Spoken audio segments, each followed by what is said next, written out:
Let's move away from indicators for a little bit and talk about a very useful tool, which is called counting waves. What does it mean? Counting waves means understanding and knowing how much time approximately it takes for one wave to complete. Now, I must say that this is mostly relevant to short-term trading. By short-term, I mean 1 minute trading, 5 minute, 15 minutes, and maybe at the most hourly. But mostly I use it with 5 minute trading and 1 minute trading. So the super short-term trading.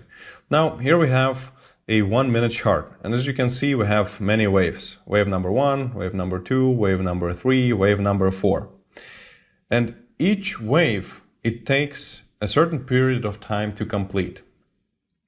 Now let's start with this one here. So this green candle is the beginning of a top wave. And this red candle is the end of this top wave. And so goes for the next one. This is the beginning, and well, you could say either here or here is the end of this wave. Now the next one begins here and ends around here. Next one begins here and ends here. So how much time does it take for a wave to complete? Let's find out. So on the bottom here, in pretty much any platform, you will have a time column. So you'll pretty much be able to see precise time for each candle. So in this case, the candle with which top wave began was at 8:33. Now the last candle of this wave was at 9. So it took 27 minutes for this wave to complete. Now on to the next one. It began at 9:01 and it ended at 9:30. So it took 29 minutes. And I hope that you already can see what I mean by counting waves and why this is important. You'll have many days in your trading career where you'll have many beautiful waves the whole day. And those waves will all have similar times. So it will take similar amount of time for a wave to complete.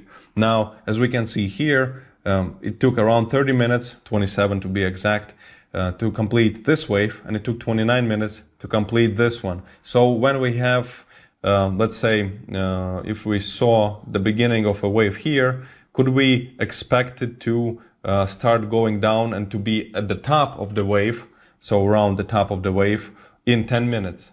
Probably not.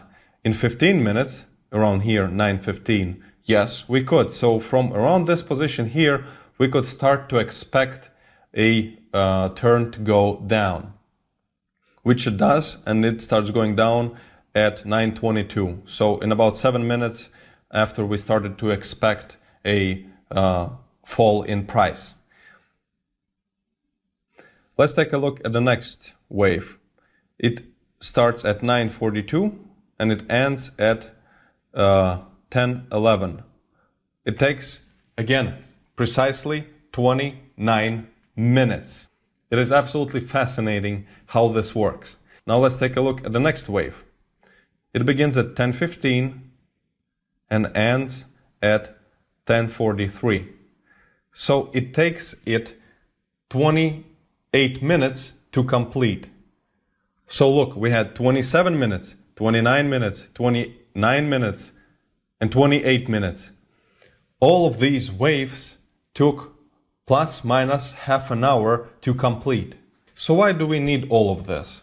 Now, it is simply to have an extra expectation.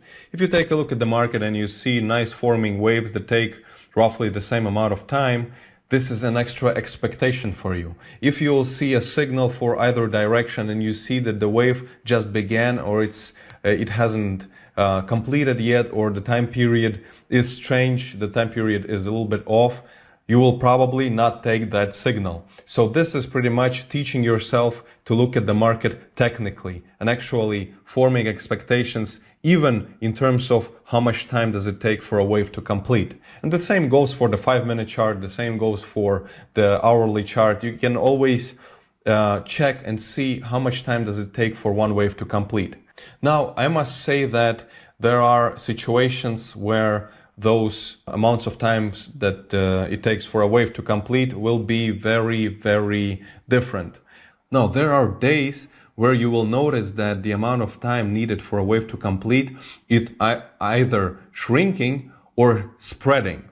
And this is also quite important because when we, for example, see a flag formation, you remember the flag formation, if it's a spreading flag, then those waves, they will be increasing in size, and therefore it will be taking more time to complete a wave. And if the time is shrinking, you will be able to know by approximately how much, and therefore have an expectation for the next wave in a flag or the next wave in a channel. And mostly in the channels, those waves are the same size, therefore it takes approximately the same amount of time.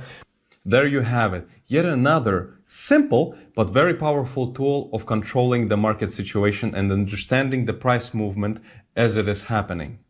All right, good luck at the test, enjoy your homework, and I'll see you in the next lesson.